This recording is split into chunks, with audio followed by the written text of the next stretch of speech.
All right, folks. So we're going to go ahead and resume panel. So thank Kalan again for those wonderful bits of advice on how to maximize experience like this conference and similar opportunities. And so now we're getting ready for our first panel, scoring with skills, winning with character. And it's, as I mentioned to you all earlier, we have a dynamic lineup of sports industry leaders who have decided to come on, taking time out of their busy schedules to come on. So I want to thank this first panel of sports leaders for making the time out. So we're definitely excited to talk about scoring with skills, winning with character. And so before I introduce our panelists, I just want to talk about the importance of this panel. And so I think we all know that whether you want to get into sports or any other career, it's important to have a strong skill sets that's going to fit that. So whether it's technical skills or soft skills like leadership or teamwork or communication, those are important. But one of the things that I think is a little bit undervalued and not talked about enough is the importance of character qualities. And so those skills will help you to get an internship or a job, and it will certainly help you to be successful in your career journey. But oftentimes it's those character qualities that separate you from others. And so you can have an equal skill set as someone else, but those character qualities like persistence, adaptability, hard work, those are the things that are going to separate you. So, so I wanted to give our panelists an opportunity to address skills, but also character. So let's go ahead and jump in and let's see who we have with us. So first, we have Amy Lupo, who's the Managing Director of Marketing Integration for NASCAR. And Amy, welcome. Thank you. Thanks for having me. It's glad to be here today. Certainly. And then we have Andreas Torres, who's Senior Account Executive of Business Development for Los Angeles Kings. And Andreas, are you there by any chance? Okay, if not, we'll catch him later. And then Asia Gholston, the Senior Director of Marketing for the Jacksonville Jaguars. Asia, are you on? I am here. Nice okay, terrific, Asia. Thank you and welcome. And then we have Ben Couch, who's the Director of Editorial Content for NBA Digital for Turner Sports. Welcome, Ben. Glad to be here. And then Maggie Winkle, unfortunately, is not able to make it. She took ill, so unfortunately, she's not able to make it today, but she definitely sends her best wishes. And then we have Michael Schwartz, who's a Senior Sports Content Research for ESPN. And Michael, are you on by chance? I am. Good to be here. Okay, terrific, Michael. Thank you. Sean Merriman, who's the Senior Editor of College Football and Baseball for Fox Sports. And Sean, are you on? I am here. Thank you for having us, Ron. Certainly. And then last but not least, we have Tom Kuhn, who's the Vice President of Marketing for the PGA Tour. Welcome, Tom. Hi, Ron. Good to see you. Good to see you again too, Tom. All right, so thank you folks again. And so wanted to start off by just asking you folks, what skills and or character traits have most benefited you in your sports career? And anyone can feel free to jump in to tackle that. I can jump in. Asia Gholston, Jacksonville Jaguars. I'll say project management is a big part of my role.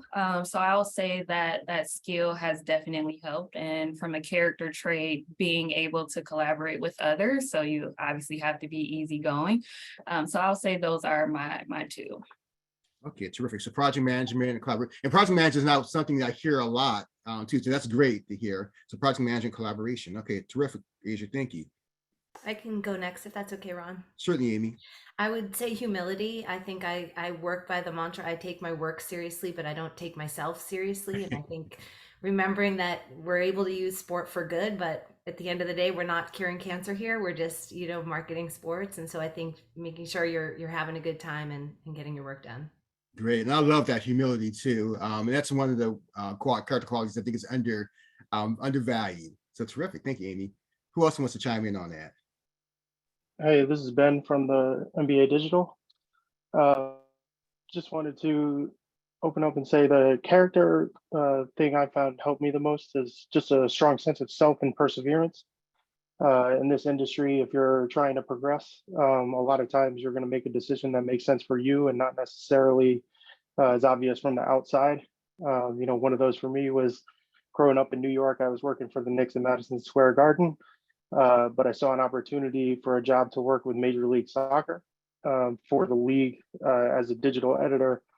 And that made no sense to my parents. And that was the first time they were like, you're kind of on your own with this one. But it turned out the 3 years of working for the league gave me the experience, working on game coverage, working on how the league approaches stuff versus a team or an organization, which I had been with previously. And that was what set me up for the position with the NBA, returning to basketball about 4 years later. So, that was a decision I made. And, if I wasn't confident that I was going to be able to take that on in a sport that was not in my wheelhouse, that could have gone left a lot earlier.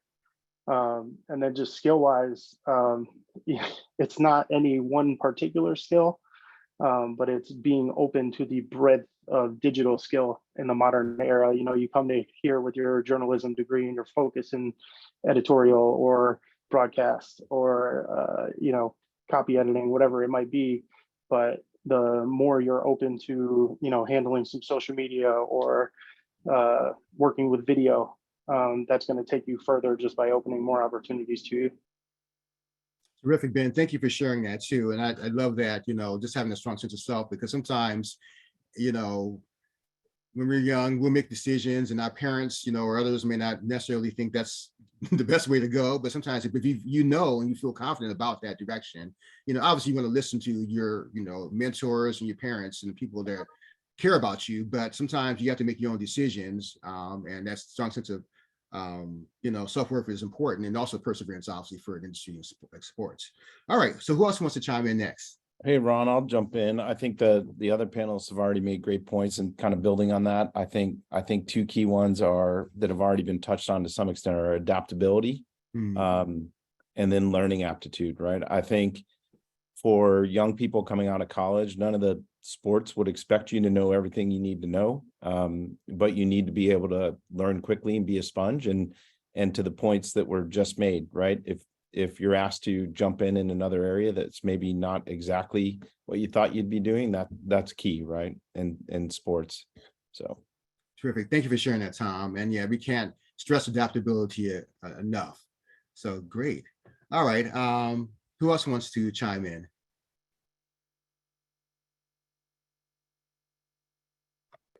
Hey, this is Michael. I'm the researcher from ESPN. So I work a lot with our talent on NBA Today. NBA Today is the main show that I research. And just being able to kind of be cool under pressure, think on your feet, I think are kind of the most important skills in my actual job. We'll often get questions from talent maybe 2 minutes before the show starts, when you're sitting there saying, man, if you asked me 2 hours ago, I could have found you a really good answer. But just, okay, I've got 2-3 minutes, I can text them the answer, and knowing, okay, I might not be able to get them the 10-minute answer, but I can get them at least something to make their job easier. So I think just being able to think on my feet and knowing what I can do in the time, kind of really being able to budget my time almost minute by minute, where, like I said, if I've got 2 hours and my workload's kind of light, I could really, really dive into something, but otherwise just get something they can use, even if it's kind of simple. Okay, terrific. And we know that sports, like some other industries, can be a lot of pressure. And so ability just to be able to make the snap judgments and everything to feed them, as you mentioned, Michael, just being cool under pressure. That's definitely an important quality. Sean, do you have anything that you want to add to what's already been said? Yeah, absolutely. I think that adaptability was a great one. That was one that certainly resonated with me. I would say another one is just, one thing that's really important is having a conversation with your boss and understanding expectations, and understanding that expectations aren't necessarily something that's going to be done overnight. Someone mentioned they were humbled fairly quickly. Like that is so true, because there's two sides of the equation. I think that a lot of people want to know what they can do to advance their career, but the other part is being able to do anything and be willing and able to help the company succeed. And those two things go hand in hand. So to me, that's one. And just also being able to kind of diversify your skill set. I remember when I was in school, one of the things they made us do kind of when you got into the core classes of your journalism program was to choose kind of what side you wanted to be on. Did you want to be on the broadcast side? Did you want to be on the print side? And I never really fully understood that and now I would imagine they have changed that because, someone mentioned it. In order to really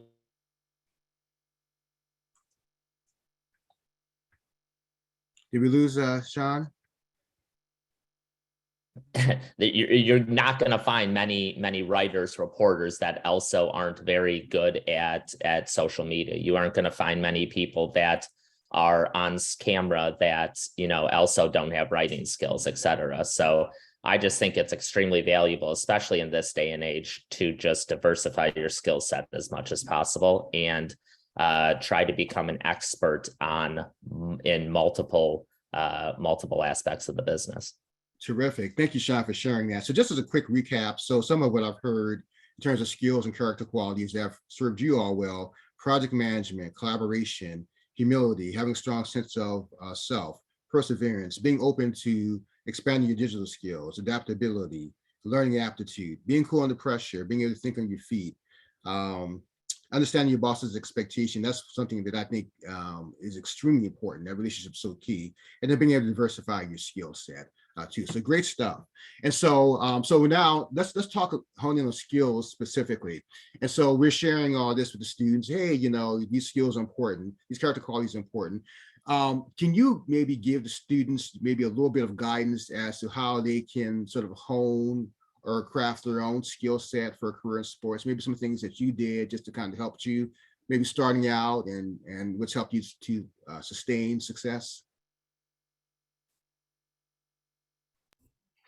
I think managing and maintaining relationships has been very important over the course of my career. It's really a very small world, and you never know when you're going to run into people again. And so even just reaching out to folks who you see that are accomplished on LinkedIn that you're a fan of, or accolades that they're receiving, and just establishing relationships in this very small world. I've yet to reach out to anyone who hasn't been willing to connect or speak with me. And I think we all realize that it's our duty to bring up the next generation of sports leaders. And I think relationships have just been absolutely instrumental in my work. Terrific, Amy. Thank you. Those relationships are key. Anybody else want to add to what Amy said? I'd like to add on to that. I can vouch. I've had kind of a winding career path. I think I'm on my seventh full-time job in sports.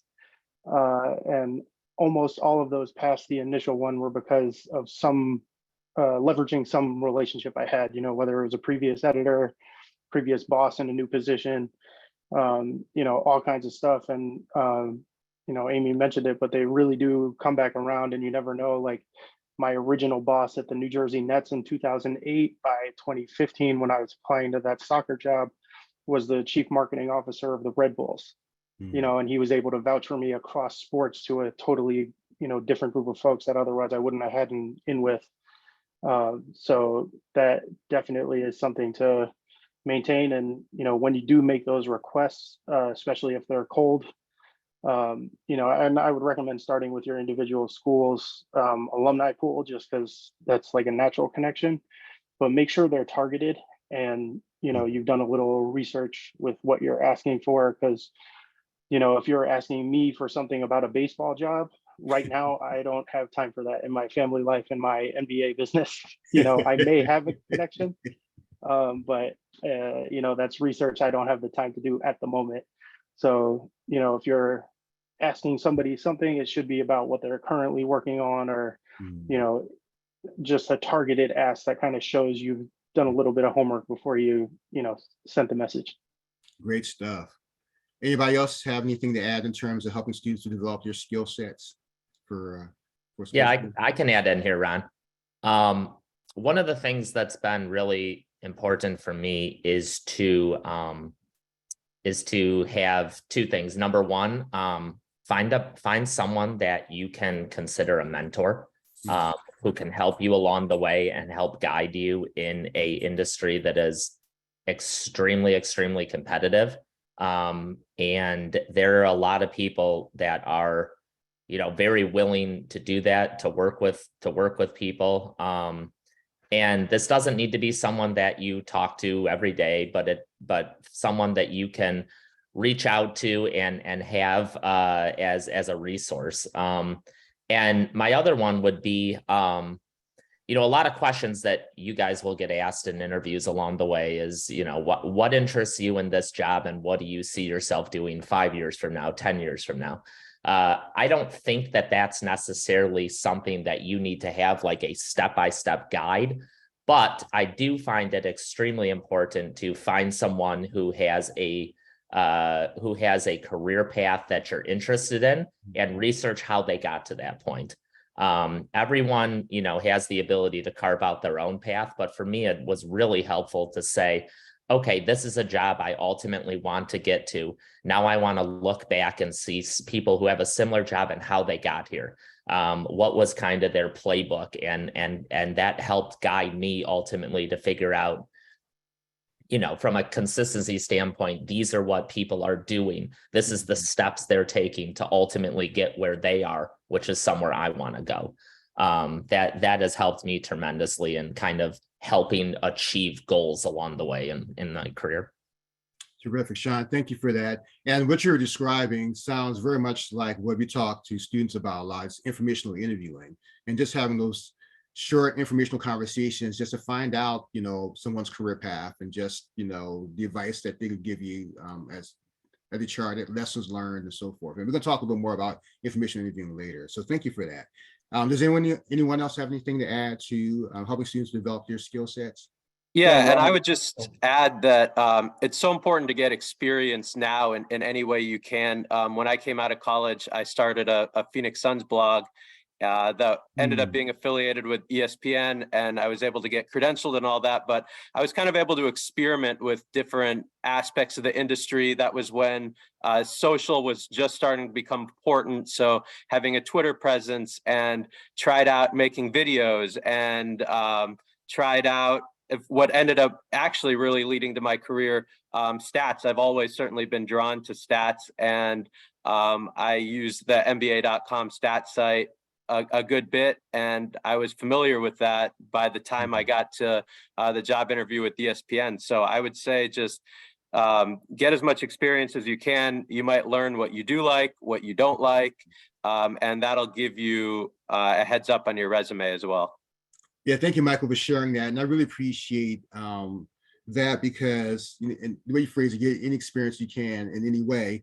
And you cited, you starting a blog, and then also playing around videos too. And I think oftentimes when students hear experience, and other times other people hear experience, we sort of put experience in a box, and it has to be an internship or it has to be this.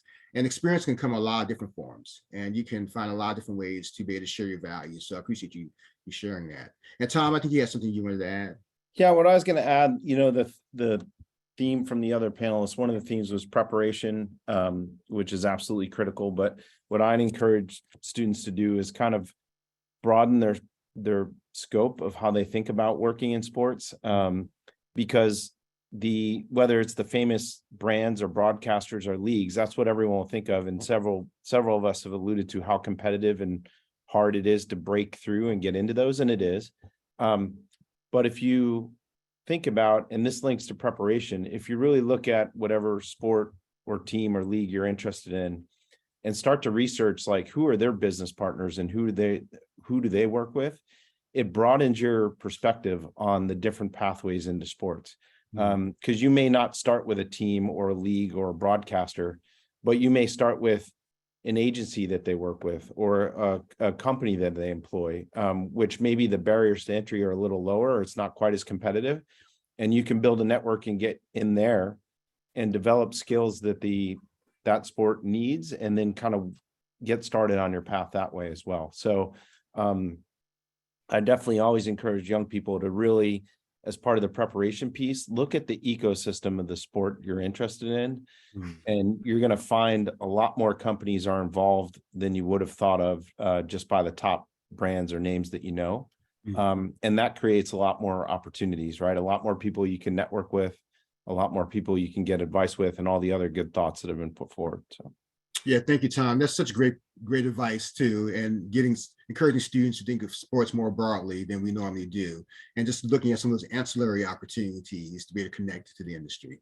So thank you for that.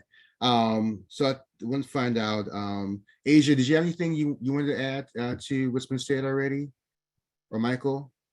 No, the other Thank you. panelists hit on that perfectly. And Tom, I'm a product of the ecosystem of sports. I really wanted to work in sports when I was in college, but it seemed like all of the internships were going to players who did not go pro when they declared for the draft. So I had to figure out a different way into working in sports. So I decided to join a media agency who was a big spender with the NCAA, just so I can learn about how the NCAA and partners spend their money with sports teams. So I've kind of been on every side of the table as it relates to sports marketing and advertising. That's terrific. And Asia, while I have you on here, I just want to give a verbal shout out to the Jacksonville Jaguars. And it's my former coach. I'm a big Eagles fan, and so I love Doug Peterson. So kudos to you all for what you're doing. We love him too. Okay, very cool. So students, I'm gonna give you all an opportunity to ask questions. I'm gonna ask one more question for the moment, and I'll open the floor up for you to ask questions. So just be thinking about what you want to ask our panelists. So if you haven't put any questions in the chat so far, go ahead and do so. And when you ask questions, we'll look at them through the chat, but if you want to get yourself off mute, I should say, and ask questions, feel free to do so. So let's shift back to character. And so I gave my 2 cents as to why I thought character was important in addition to skills, but do any of our panelists want to share why they think character really matters? Why does character really count in sports? Does anyone have anything else to add in terms of that? So we have a saying here, well, on the NFL side, nobody wants to work with a smart jerk. So learning the business is half of it. The other half is relationships, right? So depending on, people in sports move around a lot. So you never want your name to come up in a room and people are like, yeah, she's smart, but she's horrible to work with, right? So I go back to being a good person and being somebody who people want to work with. Learning sports and the business of sports, it's not easy, but it's not the most difficult thing in the world. I think the soft skills are things that people skip past a lot, and especially with how people can make connections with conferences like this or LinkedIn, it's a lot easier for your reputation to precede you. So you always want to make sure that people are saying good things about you when you're not around. Terrific. Yeah, Ron, and I'll build on that. It's a great point. Great points by Asia, but I've spent a large part of my career in traditional business, large publicly traded companies, and before sports. And I would say, and other people have alluded to it, like relationships and networking are key within the sports business, because while it seems huge maybe from the outside looking in, it's not that big of an ecosystem, if you will, once you're in the industry. And relationships, I would say, matter more than in sports and in traditional businesses. So character, I'd say, is even more critical in this industry, just because of the important role relationships have played, I'm sure, for the career paths of all of us on the panel. So. Terrific. Thank you, Tom. Okay, One thing I think was made part of my commitment to sports is being clear-eyed about what you're getting into and what it's going to mean for yourself and your relationships and your family situations. In the sense of, I've worked in the NBA for 8 seasons on the team side and now 4 on the league side. And that means I am expecting to work on Christmas every year. And that's like a thing that factors into my family plans every year with my in-laws. Like, we got to figure out the timing on meals and all that stuff, and that's something like my wife, knew coming in, but was generously, willing to work around. And, if she wasn't willing to work around, that probably would have been a red flag for me. But just knowing that you're going into that and you're going to be working crazy hours and nights and weekends, and you're going to be missing out on happy hours and some of that stuff. everyone's talked about it being a competitive industry, and sometimes availability in that is what separates people in the long run. I'm not saying, do more work than your job entails necessarily. Like, you want to have your work-life balance. That's a very important piece of it. But it's that drive and willingness to take on, jobs people don't want to do at places people don't want to go for pay they don't want to earn. That ultimately is what will keep you in sports in the long run. Terrific. And yeah, eventually great you don't have point. to give up all those things. Yeah, that's great. And yeah, you mentioned obviously availability. Obviously we've heard the phrase, the best ability is availability, but just being able to do those things other folks don't want to do. So thank you for sharing that. And Tom, I saw you chat too about being an Eagles fan and living in Jacksonville. So all right, we got to talk more. All right. Is anybody else want to add to that? Why characters is so critical in sports? And if not, we'll take questions from students. All right, so let's go ahead and see what we have in the chat. So I'm going to do what I typically don't do. I'm going to start from the bottom, then we'll work our way up. So this question is from Charlie. For anyone, for any panelists, what is the best way to reach out to the appropriate people? What should I say or avoid saying? So what's the best way to connect with people, and what should you say? What shouldn't you say? Anyone have any thoughts towards that question? I can go around if that's okay. Sure, Amy. I think just being upfront about your expectations as to why you're reaching out and what exactly you're looking for, as opposed to, I'd love to connect with you about a career in sports. I do think it's pretty vague, and all of us on this call are very busy, but we're all willing to spend time to help folks if we know exactly what is needed. Terrific, Amy. Yeah, we like to encourage students to be specific. And someone mentioned something about targeted outreach earlier too. But yeah, while you're reaching out. Okay, great. Anybody else want to? Yes, go ahead. Yeah, Amy makes a great point there, and it relates to the earlier point that was made about preparation. Like I'm sure all of us on the panel get lots of cold inbounds on LinkedIn because of what we do. Those who show that they've done the preparation to understand, who you are and your background and have specific questions, right? If we have to prioritize who we invest our time in, those people are going to have an advantage. So. Okay, terrific, Tom. Thank you. All right, so here's a question from Shamil, and I'm sorry, let me just make sure I'm understanding correctly. Okay, so it sounds like this question is directed, to among students from low socioeconomic economic groups, and how would you offer?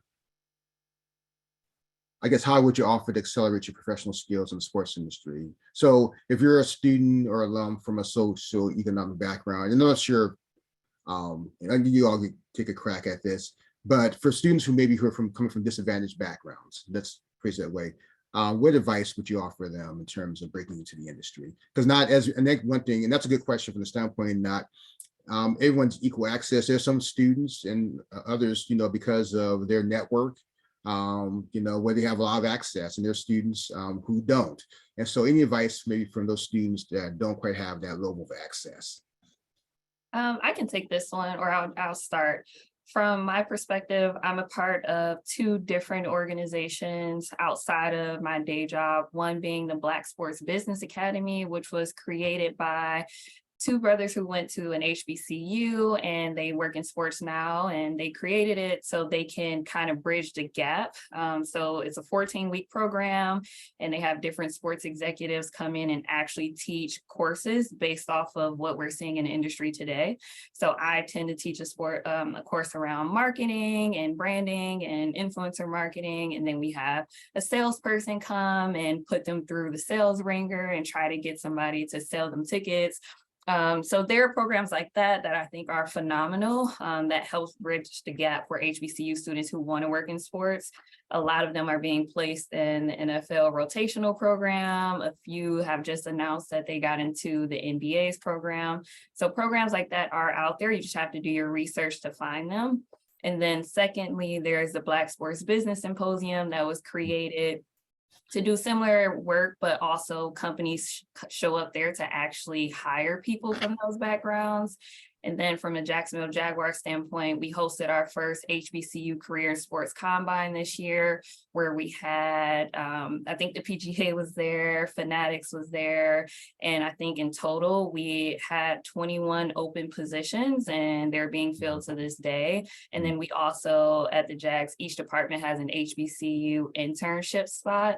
So mine is typically in the summer, but we had our first one start this fall, and she was from FAMU.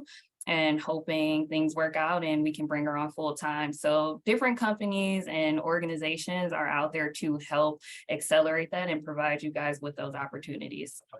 Thank you for sharing it, Asia, and just kudos to you and to the Jaguars just for all that you're doing to make entry to sports more equitable. And thank you for sharing also about the Black Sports Business Academy, and then also the Black Sports Symposium. I'm blanking. I know what you're talking about. I see some of the Academy students in the chat. So I see Naja, I see Jordan. So and Jordan, thank you for that link. I was going to ask if someone could put a link there as well. And just on that note, just real quick too, really the key reason why I'm making this event free, and I shared with the professionals, I shared with students earlier that typically, students, if they're hearing from professionals like you who are at your level, they typically have to pay. And so I wanted to, just in order to maybe add some balance here, make things more equitable, I wanted this to be free. And so any student can get access to this great information. So thank you all again for being here. Anybody else want to answer Shamil's question about helping to, students maybe who don't have the access, any tips on how to get better access to the industry?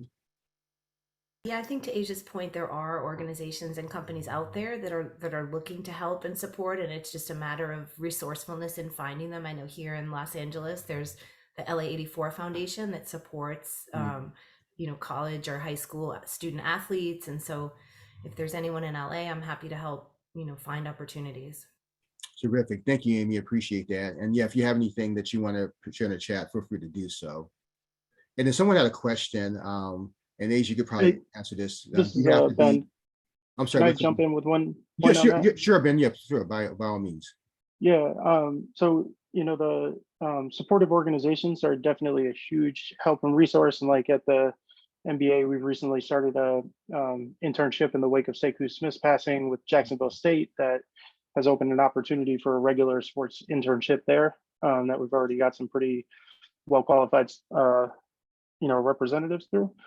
One thing I try to remind folks is that though pro sports and the major leagues have like the overwhelming, dream mindset and grab your attention, there often are a lot of opportunities at the lower leagues or, lower levels of leagues and the leagues that are on the rise. We'll say like Major League Lacrosse has really like come up in the last few years, and has teams in a few different areas. There's 9 different sports teams in the New York area that are professional, but then there's also the Brooklyn Cyclones, and that's single A baseball team. And like those minor league teams and, leagues that are, either progressing or on the rise, that can be a big opportunity for you to get some of that, game day experience. They're always looking for folks, it's just throwing out t-shirts, but like, the event presentation now, and then you develop relationships with the folks, that are selling the suites because you're walking by them every day and you say hi, and you can establish a relationship that way. And that's the kind of thing that when there's an opening in the marketing department, in the, comms department, you've established a foundation just by showing up somewhere, and there's sometimes crossover, sometimes the reporters from the bigger papers are, down at the other thing because they're general assignment, and you can really capitalize on that by making some time to visit the media room if you've developed a relationship with a PR guy, at whatever team. So, it's not just about the big 5, soccer, basketball, baseball at the top. There's a lot of options. Yeah, Ben, thank you for reminding us about those other opportunities at the minor leagues, the lower level sports and sports that just folks don't typically spend a lot of time on, but there are all kinds of opportunities to get into sports. And that just goes back to what was mentioned earlier about some of the ancillary paths into sports. Do we have any other questions from students? And students is an opportunity, once again, to have these wonderful professionals to be able to address questions that are pressing. So once again, put the questions in the chat, or you can take yourself off mute and answer or ask a question. Okay, I think we have a question from Morgan Stevens. I was a freshman, and kudos to you, Morgan, for coming on as a freshman. So his question is, with there being a shortage of women sports analysts, what's being done to make it more inclusive for women in that field? Okay, good question. So with there being a shortage of women sports analysts, what's being done to make it more inclusive for women in that field? Does anyone have want to tackle that particular question? I will say this, that, and I do appreciate the industry. The industry has been making strides once again to make the sports more equitable, and you've had a lot of opportunities come up over the last couple of years, particularly for the industry to be more inclusive too. So I know the industry as a whole is definitely making a path. So I can't speak particularly to that question, but if anyone has anything they want to add, feel free to do so. Just on the NBA side, we've seen a rise both on the coaching side, but also on the broadcast analysis side. Sarah Kustok has established herself as an analyst with the Nets. And, part of the way she was able to do that was working on the side. She came up as a women's basketball player, so she had done women's basketball analysis because that was an opportunity she could step into, Big Ten, and kind of get her experience up, with some of the local RSNs in Chicago. And then, that was part of her package when she came to the Nets initially as the quote unquote sideline reporter, and then stepping into now the full-time analyst role with Brooklyn. So, it's a growing area of the industry. And again, it's just about like putting yourself in position by finding the opportunities where they are, and then setting yourself up for that future, the job after the job, if you will. Terrific. Thank you, Ben. And I was also going to add, just since Morgan is referencing broadcasting, I know Fox Sports has done a bit, to increase diversity with him. So you may want to look at Fox Sports, see what they're doing. ESPNW, I would certainly encourage you to look there as well. But yeah, just do your research, and I think you'll find a list of organizations and initiatives to increase the number of women in sports, and even specifically in sports journalism. And I can't speak to the industry in general, what it's being done to make it more inclusive, but I work a lot with Shanae Agumake on NBA Today. And it was kind of cool to see someone who is still an active player kind of having two careers at the same time, being a WNBA player, but also an NBA and at times WNBA analyst for ESPN. And she does an awesome job. She's super prepared. I work with her on her breakdowns a lot, and getting the stat that we want to use with it. And she's just a natural. And I'm really excited that ESPN has given her the platform that she's had. And I hope she can kind of be a model of what can be done. Thank you for adding that, Michael. Yeah, she's terrific. Okay, so I'm looking here. We have some more questions in the chat here. And let's take here. Okay, so this is from Julian Ghosh. What is one piece of advice you have for standing out, separating yourself for competitive positions, i.e. internships or entry-level jobs with huge applicant pools? Anybody want to tackle that one? Helping students to stand out in a very competitive industry? I can jump in. I think for me, since I work in marketing and digital marketing, nothing we do is behind closed doors. So essentially everything you market needs to be external facing. So I love to see students who present examples of work. I don't care if it was a school project where you had to write McDonald's and tell them to send you free stuff and it worked. Any examples of writing? I love what Michael said. He started a Phoenix Suns blog. He didn't wait to be hired by the Phoenix Suns to start talking about them. So specifically students who want to go into broadcasting, nothing's stopping you from reporting on anything, right? Like you don't need a media credential. You can sit at home and watch the game and write your own blog. I had a student who reposted one of my LinkedIn posts when we made it to the AFC South Division Championship game. And he reposted my post on LinkedIn and linked it to his YouTube, where he was just talking about the upcoming game. And I watched it because I was like, nobody's ever tagged me in their content before, so let me see what he's talking about. So I think that's a way to help yourself stand out, especially in a marketing digital age. Nothing we do is in secret. So I would just love to see some of the campaigns you created. It could be for your sorority or fraternity. Marketing is marketing. So just like to see how you think things through and some of your creative side. Great stuff, Asia. And that goes back to what we shared earlier about expanding your definition of experience.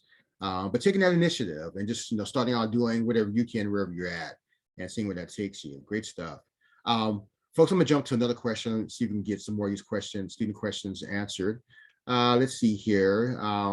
Because networking is important, when attending sports industry job fairs, what questions or statements would you say help us stand out from others? And so I'm not sure how many of you on the panel are actually at job fairs, industry job fairs. So, but if anyone wants to tackle that, or maybe even putting the setting, just maybe in terms of the networking opportunity, what questions or statements or comments from students help them to stand out from others? I'll take an initial cut at it, which is, I think obviously it is very competitive, and it comes back to what we talked about earlier with preparation.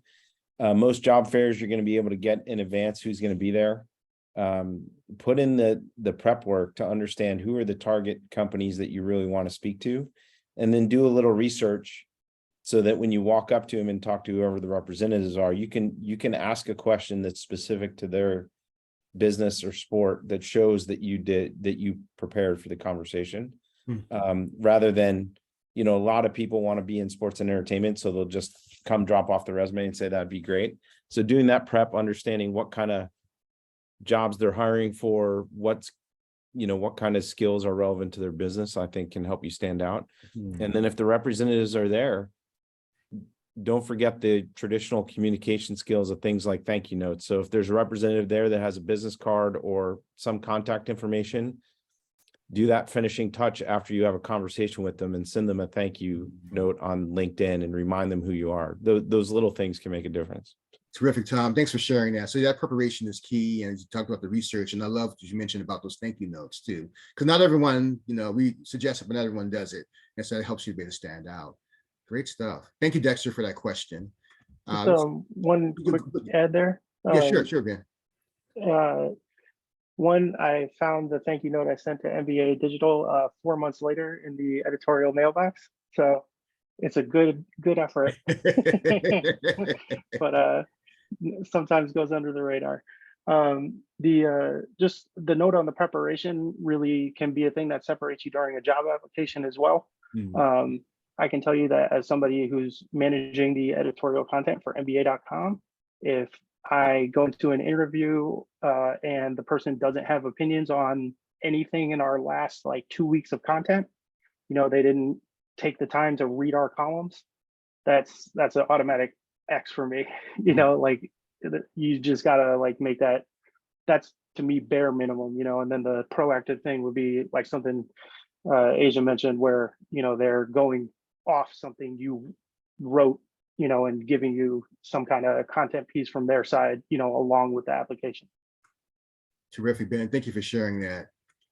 All And right, so I think that goes, go ahead. taking it to the next step, when you're in the job interview, it's crucial to know about that industry, know about that company, and have some smart questions. There's always time at the end of an interview if you have any questions. And I think that's almost part of the interview, to see if you did your homework, to see if you're asking questions in the industry about the company. Like Ben said, have you read the last couple of months worth of columns where you at least have something smart where you can ask and show that you're kind of locked into that industry and that company? Yeah, thank you, Michael. And we're hearing a theme here, about preparation and about, being targeted or what you want. So those are things that are going to definitely help you to stand out. And so, folks, we're almost at time. And so I want to give our panel an opportunity to wrap up with any final pieces of advice.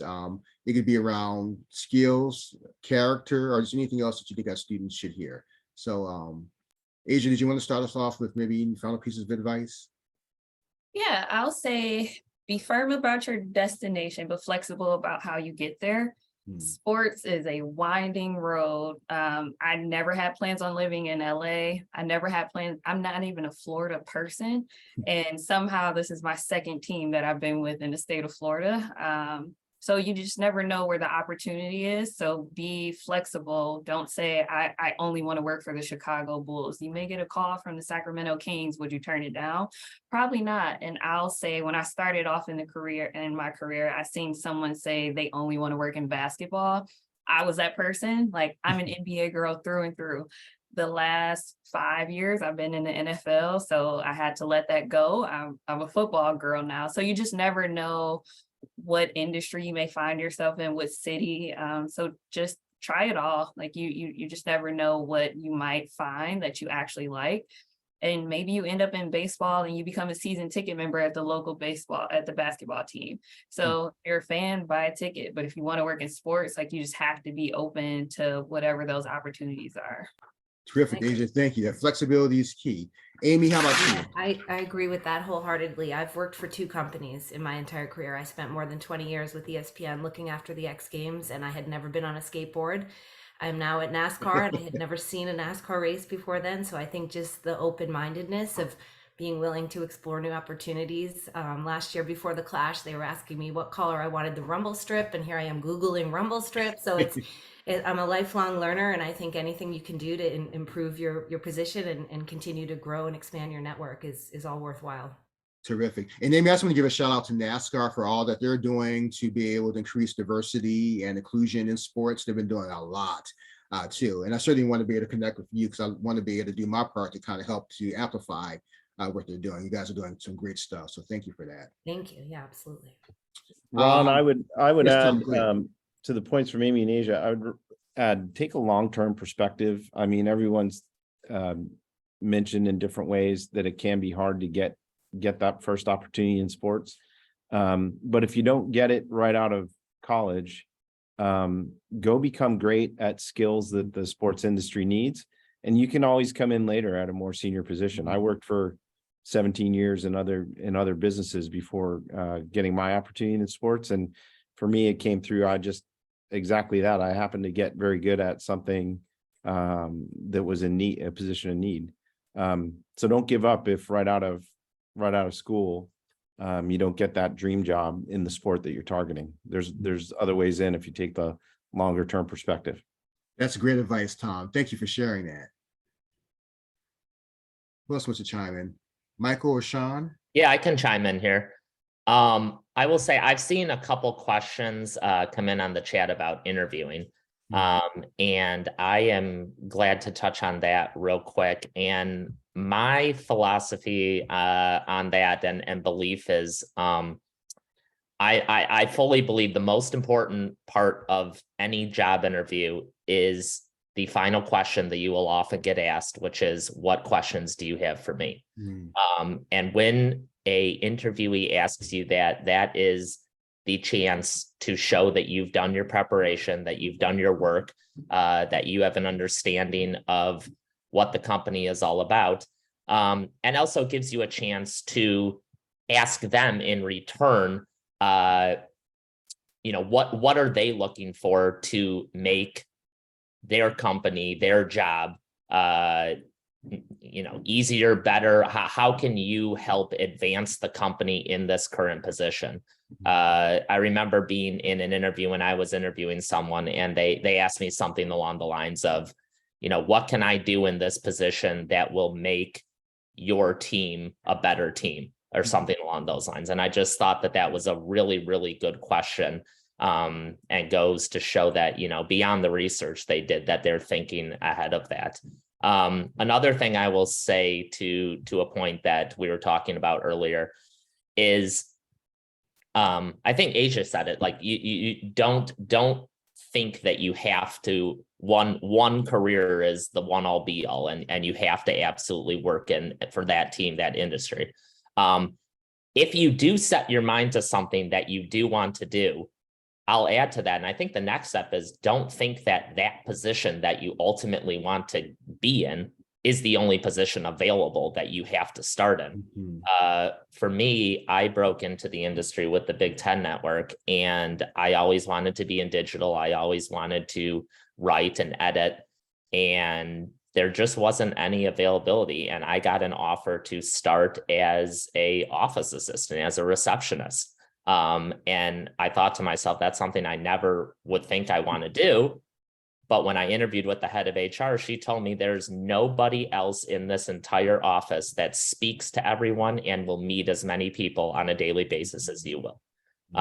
And I took that to heart, and every single person that was an employee that walked through that door, I spoke to, I made relationships with, and eventually it paid off, and I got hired on the digital team a year later. And I that would have not happened had I not taken that job and made it a point to establish relationships with people that walk through that door on a daily basis. Terrific. Thank you for sharing that story, Sean. That's great. All right. So Michael and Ben, anything to add before we wrap up? Yeah, I'll just add, I think it's important just to cast a wide net. Like when I was in school, I was a print journalism guy. I thought I was going to be a reporter when I grew up, quote unquote.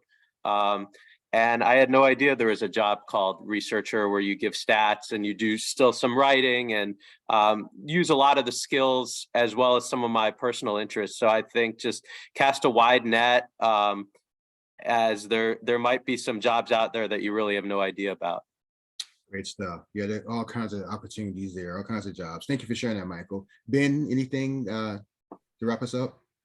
Yeah, I think it's just going to tie back to a big through thread in everybody's story here, which is there are an infinite number of ways to get into sports, to get started with sports, to progress through sports.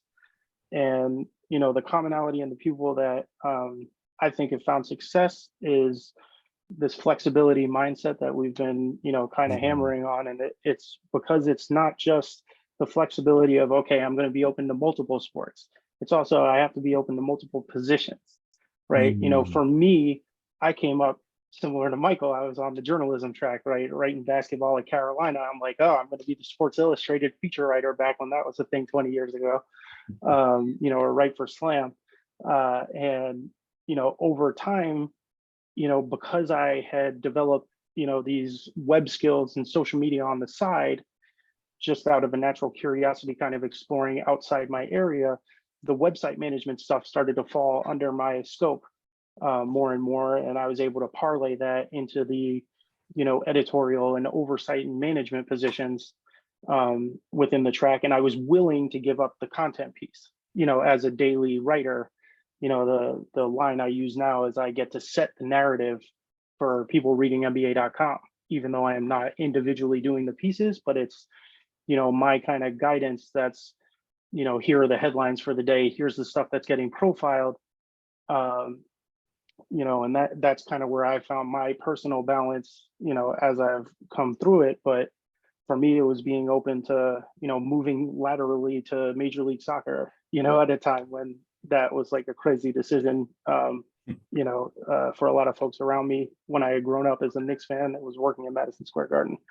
So, you know, it's just this flexibility, you know, laterally, vertically, maintaining your relationships, like, you know, Sean mentioning the office assistant thing, and just like everybody you come into contact with could be a person later. So you really gotta, you know, capitalize on that stuff. Like people that gave me references were some of the folks that I had worked with outside of my department, you know, in the partnership marketing or corporate sales, where it was like I knew this dude talked about basketball legitimately, so I would go and chat with him once a day, and then it turned out he knew the person at Madison Square Garden 5 years later. You know, so, you know, it and if I'm not talking to this person outside my area, I'm not so laser focused on the editing stuff, that doesn't happen later, you know, and the opportunity is not there.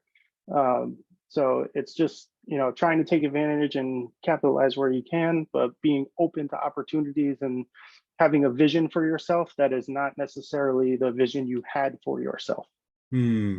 Terrific. Well, great stuff, you all. And thank you, Amy and Asia and Ben and Michael and Sean and Tom, just for taking time out of your, I know, very busy schedules to join us and to be able to share all this great information for our students. And so students, a lot was shared. So hopefully you took some notes. And so once again, skills are great, and their skills are going to be essential to help you to be able to break into the industry and be successful. But character does count. And I think our panelists have driven that point home well. So thank you all again for joining us. And if you want the students to be able to reach out to you, if you're open to that, feel free to drop in your LinkedIn address, or if you care to your email. It's no obligation, but certainly we welcome that if you want the students to reach out. And there are questions in the chat, so if you have some time to stay on and you want to tackle those questions in chat, feel free to do so as well. But thank you all again.